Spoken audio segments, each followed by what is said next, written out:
Hey everyone, Longacres Finance here, and in this video I want to help you decide if you should refinance your mortgage. First, let's cover some reasons why you would want to refinance. The first reason is to lower your interest rate. Lowering your rate can save you a ton of money. The national average interest rate on a 30-year mortgage is around 3.05%.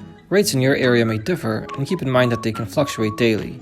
This average rate is from July of 2020.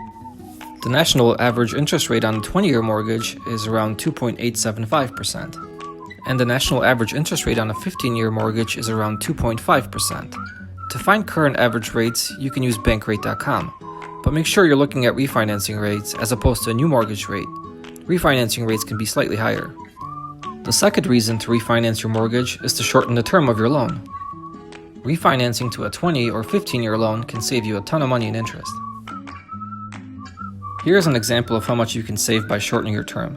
Using a loan amount of $250,000 and the rates I stated earlier, for a 30, 20, and 15-year loan, we get the following savings.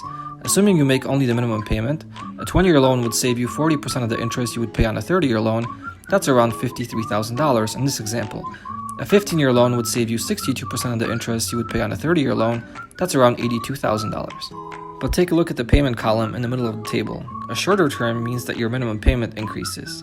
You can crunch the math on your own loan numbers to see how much you can save and how much your payment would change. There are a lot of free calculators online that can compare the savings for you. But for anyone who prefers doing their own math, here are the Excel formulas I used in the table you just saw.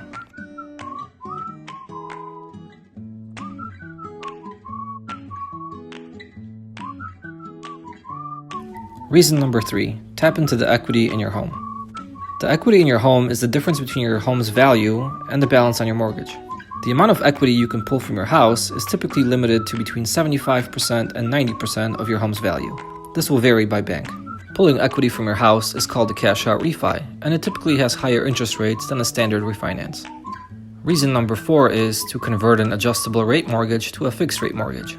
Adjustable rate mortgages use floating rates, and that means if rates go up, so does your monthly payment. If you refinance to a fixed rate, that means your rate and your payment won't change in the future. Now that we've covered some reasons to refinance, let's talk about some things you should consider before refinancing. The first thing you want to consider is how long do you plan on staying in your current home? The reason you want to approximate how long you're going to stay in your house is because it costs money to refinance, and that cost, along with the interest rate and the term, will determine how many months before your decision is financially beneficial. Essentially, you want to figure out how many months it'll take to get to the break-even point between the amount of interest you would pay on your current loan and the amount of interest you would pay on the new loan, plus any cost of refinancing your mortgage. The easiest way to do this is to use an online calculator. You can use the calculator on bankrate.com. I was even able to do it on my phone. Just enter your payment, your balance, your old and new interest rate, your old and new term, and the cost to refinance. If you don't know what your cost is, use an estimate.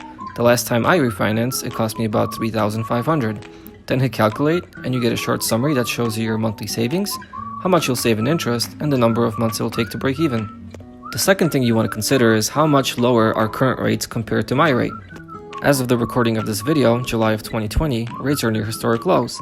Odds are, if you had your current mortgage for a few years, rates are probably lower now. Additionally, your financial situation may be better now compared to when you originally took your mortgage out, and that may get you a lower rate as well.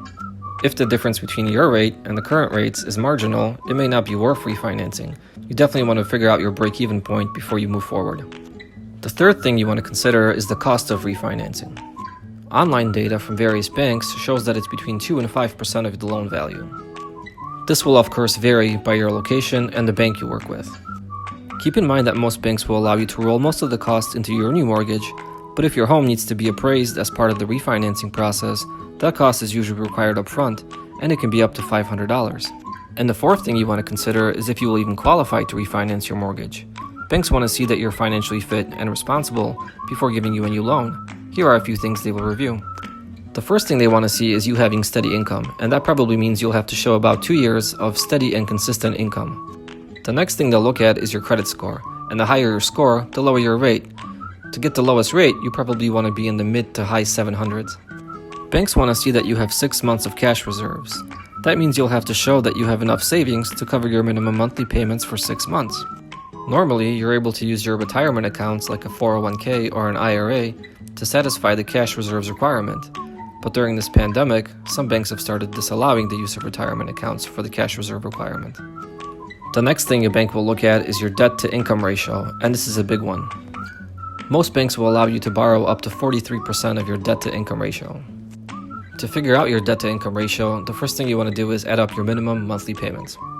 Not all minimum monthly payments are included in your DTI. The ones you want to focus on are your home expenses like your mortgage, your property taxes, your association, any school loans, car loans, or credit cards.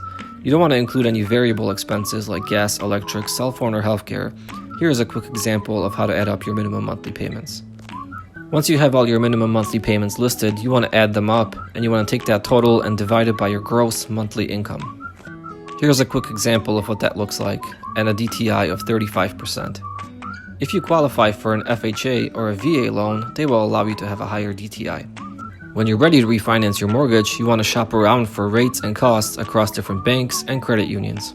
It may be useful to start your search online. You can use a website like bankrate.com or any other site that will let you compare different lenders. That's it. Thanks for watching. If you liked the video, please subscribe and like for more. If you have any questions, please leave a comment below and I'll do my best to respond.